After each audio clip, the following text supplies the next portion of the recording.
Hey everybody, Jace here. Just want to remind you that on every one of these 12 days of the Comic Source videos, you can win 1 month free of Global Comics. And on Christmas Day, we'll be giving away a free year of Global Comics.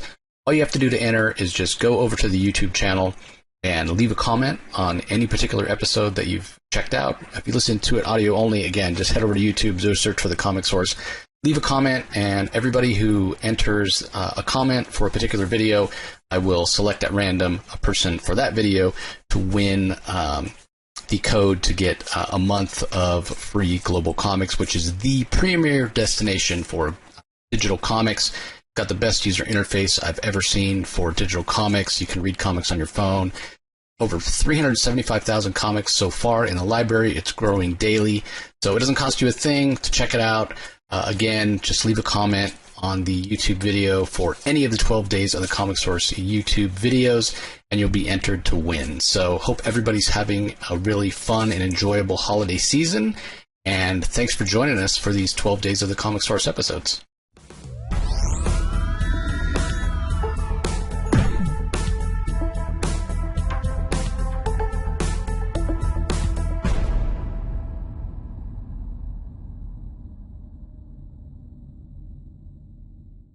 Hello everybody, welcome to another 12 Days of the Comic Source Christmas episode. Hope everybody's having a happy and healthy holiday season. Real treat for you today. I have a returning creator coming on to talk about his latest project from Mad Cave Studios. My pleasure to welcome Paul Tobin back to the show. Paul, thanks for joining me. Yeah, it's great to be here.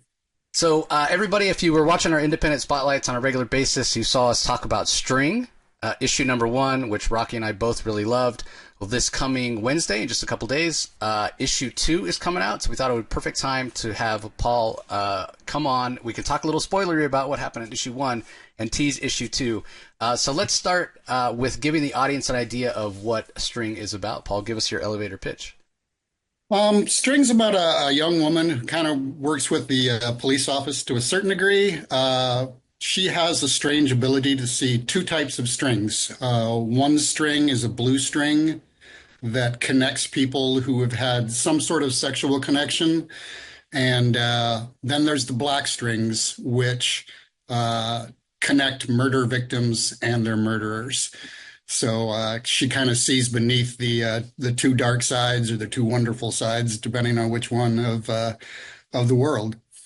Yeah, let's talk a little bit about that. Like the intimacy of having sexual relationship with somebody or encounter, but also kind of the connection. If you kill somebody or are killed by somebody, that is also a very strong connection. It's a very strong connection, right? So I mean, they're almost kind of two sides of the same coin when it comes to being connected to somebody in a way forever. Is that why you kind of chose these two encounters, I guess we'll call them? Yeah, I think that's exactly it. Like the two strongest connections you can have. I mean, there's love as well, but I wanted to take it down a level to the sexual connections because it's more. I don't want to say it's more intimate, but it's more telling, more gossipy, more, she sees the world at a different level that way. And I think like you said, it's the two sides is what I wanted.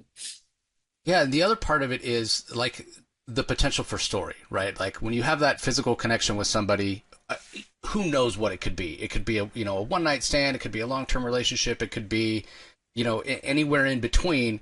But it's something, like you said, the gossipy part of it, that people inherently, what happened between those two, kind of people. And then the other part of it, if we go to the other side of the coin, like we're talking about with murder, I mean, you only have to look at the popularity of true crime to see how, people curious about, what were their motivations? Why did they do it? How did they do it? How did they think they'd get away with it and what have you? So in terms of storytelling, you as a creative, how do you kind of limit what, because it seems like you could go anywhere in any direction and tell any number of stories. Is it kind of tough? Is it a challenge to kind of whittle it down?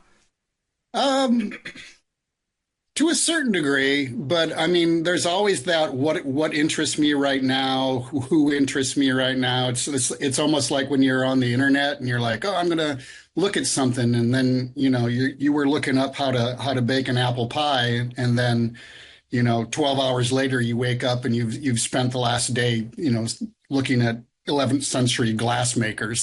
So Yeah. it's like, where is my fire right now is the story I want to tell. And to a certain degree, it's Yoon's story too. So it's what she would want to tell right now, and what she would want to focus right now, and what she encounters right now.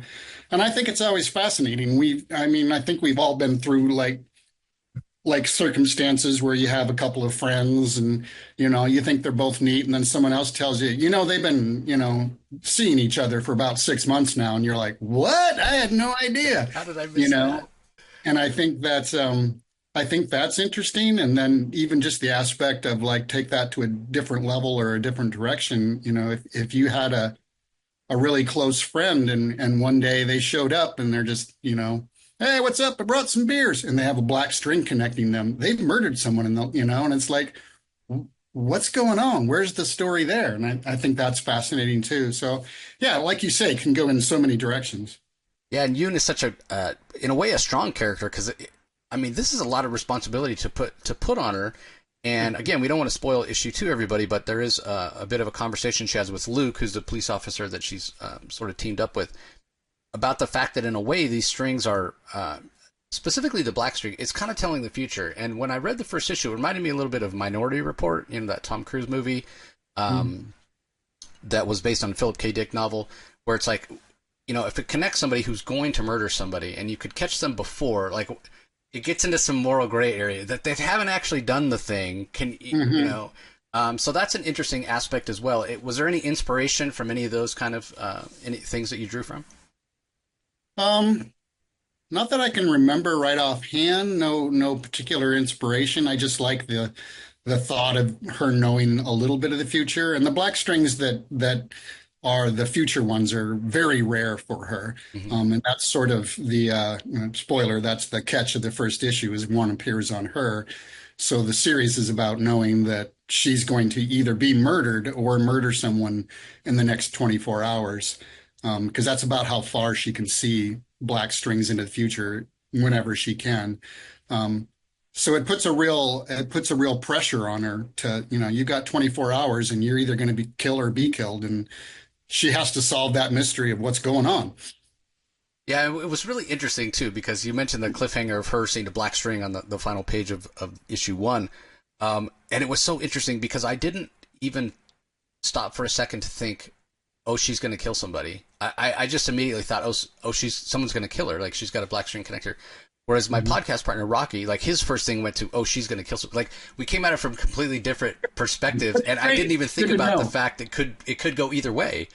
So Hmm. yeah, that was really interesting to me. It's what we're bringing to the story as well.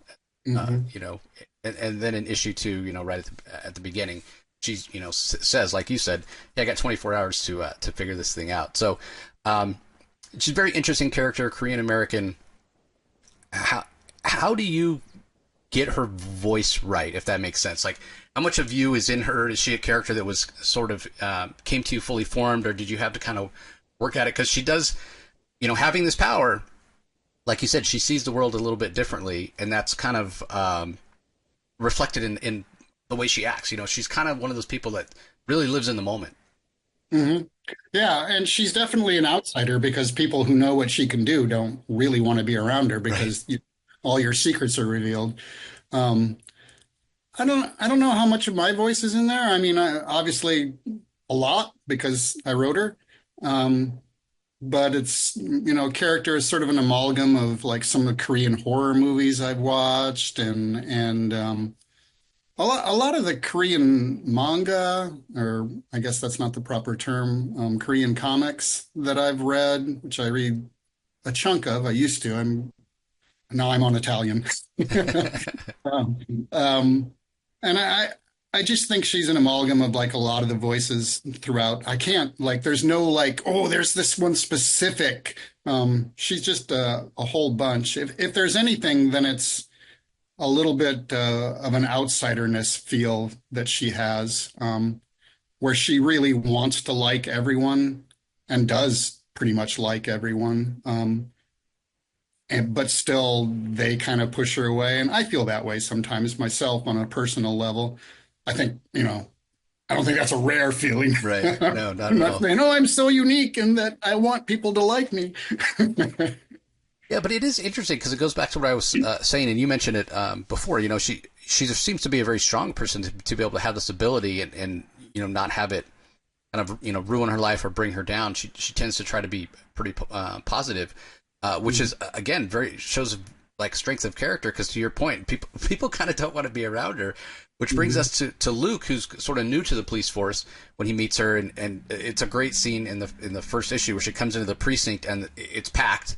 And Luke is amongst many other police officers and other people that are there, and then within a moment of a few moments it empties out and Luke's the only one left because everybody's gone. Yeah, everybody's gone.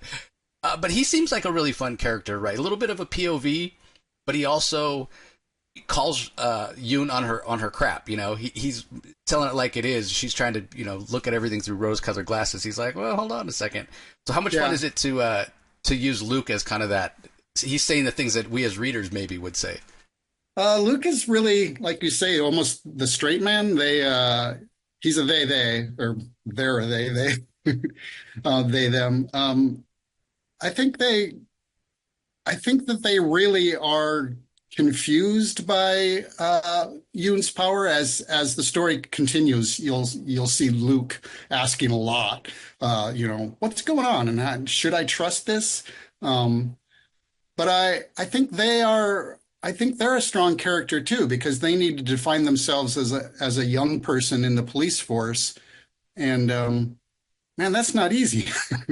um, so I don't know. I think in some ways Luke is as strong a character, like at a heart level, as Yoon. And I like the fact that he accepts Yoon right away. He's not going to be a person. I say he now and then, but um, they accept Yoon right away, and I think that's important to the story. I think the story at some level is about acceptance. Yeah, that's a good point that you make because they don't. There's no judgment, and I think that's where Yoon and Luke kind of meet, right? It would be so easy for Yoon to say, based on what she can see with this string or that string, to judge people. And I at least in the first couple issues, I never get that sense from her. Again, she wants to see the best in people. Mm-hmm. I feel like Luke is sort of the same way, which is interesting being a cop. Maybe he hasn't been long enough to have that cynicism come in. Right. Even with Yoon's powers, like you mentioned, he's very open to believing it, even though it seems kind of outrageous. And as the story goes on, he has no choice but to kind of accept what she's telling him. Yeah, well, we set it up that there's sort of Yoon is known by the police. She's been brought in by, many times and had basically 100% success rate. So at a certain level, you have to believe if someone says, oh, I can lift 1,000 pounds and you go, I don't think you can. And then they lift 1,000 pounds, you kind of have to go, yeah, it looks like you can. Yeah, I guess. Yeah. The other thing about it that I really love, and this is especially true for the art. Carlos Oliveros does a fantastic job. It in that way it reminds me of A Calculated Man, which he did over at Aftershock, which was just a fantastic series. And this series, String, much like A Calculated Man, the action is just like so over the top and so fun. And I think Carlos's art, and then also the colors by Sarah Colella. Almost kind of like a soft pastel palette that she's using. Just perfect for the story. So were these creators that you were familiar with that you said, hey, they really suit the tone of the story that I want to make? Were they people that Mad Cave suggested? How did the team come together? With Carlos, it was a Mike, I believe, Mike Martz, editor, sent me a few possible artists. And Carlos was the standout. But I have to say, in his little, this is what Carlos draws like, I was like, yeah, that's really good, and I want that. And then he started turning in pages, and I was like, oh, that's even better. This is so good. he's just amazing, and I forget if this is the first series I worked with Sarah as a colorist on, or if there was a previous one, but I have to say, almost on on any series I'm working on these days, if they say, "Do you have a colorist in mind?" I'm like, Sarah. I want Sarah. Um, she builds backgrounds so well without the backgrounds feel like they're present without overwhelming the focus. Hmm. So she does the levels so well. I'm so impressed with her. Like every time she turns a page in, I'm like, yep, that's exactly what I wanted. I have to remember that I'm supposed to look at them. Like my editor, I work with James Emmett on the series now, and he's fantastic too. And he'll send oh, Sarah sent some colors in, and I have to remember not just to type looks great, Right. because I've never run into any problems with her whatsoever. She's fantastic. Yeah, and especially for a project like this, it's so important because again, it's the strings, and some are blue and some are black, and just kind of the esoteric nature of the way they go flying off in different directions. Mhm. If there wasn't that differentiation with color, I don't think it would work. It would it has the potential to be look very busy Yeah, and confusing. absolutely. Yeah, Yeah, she does a great job on that. Yeah, I originally had, and I don't even remember what they are, but I originally had Yoon having the ability to see a couple more right. type strings, and then I'm like you said, I started picturing panels and going, oh my God, Yeah, just all this color blasting out, yeah, like, you're not gonna be able to no, tell. just Yeah, keep it simple. And that's what I like to do on stories anyway, is just keep things simple and deal with the story and the characters. And I think the story should drive the characters and the characters should drive the story. So once you start saying, oh, and then there's, these 50 different aspects that I want to work in, it's just the story gets all those different colored, it just gets too messy. I see a lot of beginning writers and a few established ones, um, like overwork stories and characters, and then it just becomes this like mess and this morass of things that they're, oh, and then this happens, and I'm like, well, that's very interesting. Now, did that get established before? I can't yeah. remember, and who is that character anyway? It's a dramatic reveal of a character I don't remember, so I like to keep the stories simple. Yeah, and I mean, if the audience is there, you can always go back and fill out some of those later things, in another volume or prequel and that sort of thing.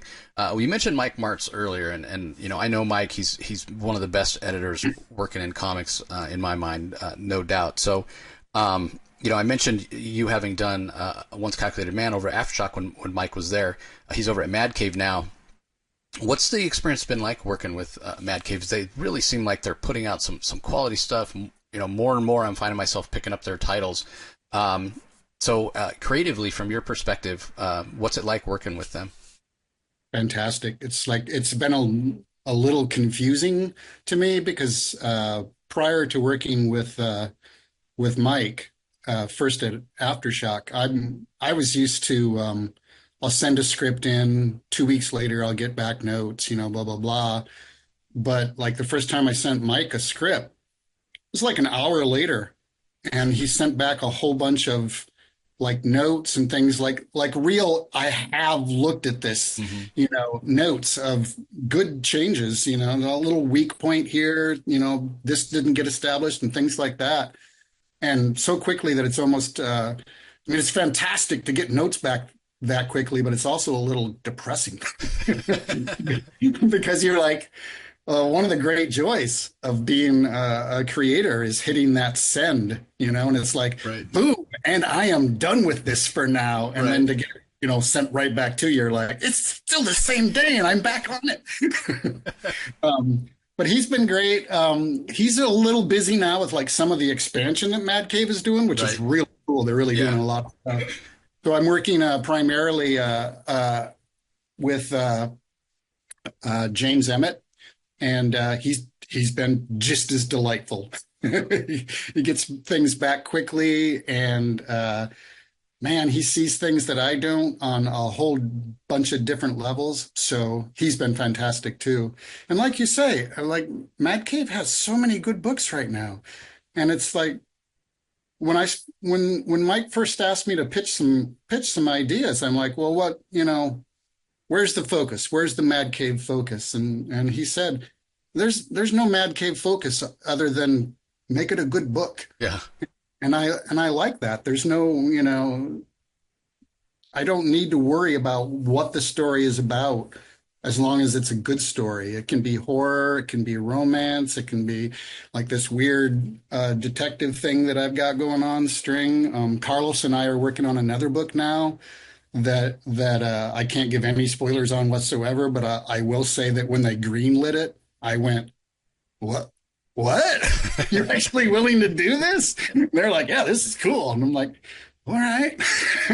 So, Yeah, it's fantastic. I mean, and Carl, like you said, so many different genres. yeah, Science fiction, fantasy, and yeah, like you said, they're all good. That's the focus. I've talked to Mark Irwin. I've had this conversation with Mark several times. I'm like, Mark, you got into comics because you wanted to get rich, right? He's like, oh, that's why we all get into comics. No, they got into it because they love the medium and they want to make great books, and they're doing it the right way. They've grown organically, and it's great to see. And it feels like the community around Mad Cave is really starting to show up now. So we'll finish with this. What was the reaction if you or feedback if you heard any about String, about the first issue? Did you hear good things from people generally liked it? yeah, overwhelmingly positive. Like everybody is like, "Oh wow!" And I got a surprising number of. I don't even read comics anymore, and this might bring me back. And it's like Wow. that makes me feel good. Yeah. Because I've gotten out of comics a couple of times, like back when I was like a pure reader, and then there'd be like one book that would like bring me back. For me, it was I like in the early or mid '90s or something. I was like, I don't like comics anymore. Comics all suck. And then someone slapped down a whole pile of Love and Rockets in front of me, and I was like, I love comics, and I want to make comics forever. Yeah, right. Well, that is a good point. Specifically the story String, I could see it working in live action, now with CGI and what it can do. Mhm. But to make it prose or anything like, I just think this medium, the comics medium, sequential storytelling, is the perfect. Like it would be more of a challenge to tell the story in another medium. Like comics seems like the perfect medium to tell this with the level of crazy action and the strings and the way Yoon can see it and the interactions. So it's one of these stories I think that really shows kind of the power of the medium and its ability to tell unique stories. I agree. Yeah, I think especially with Carlos's art and Sarah's colors, you can really delve into that action. So you have your own choice of pace, which is sort of unique to comics. In a movie, like there's a big chase scene in one issue of String, and in a movie it would be like boom and it's gone, and it Yeah. might be really enjoyable. But like if you wanted to see that one moment and really dive into it, you can't. But in comics, you can really go into it, which is good because Carlos puts a lot of cool background things and things like that. So you can really, I don't know, I feel more connected. We have a connection between me and comics like a string. Well, again, everybody, issue 2 of String is out this Wednesday. Issue 1 has not sold out, so if you missed issue 1, your retailer should still be able to order it for you. And then we have issue 3 coming up in January 29th, which the final order cutoff for that is January 6th. So, again, tell your retailer, hey, I'm in for the series. I'm picking up 2 today. Get me 1. Pre-order 3 for me.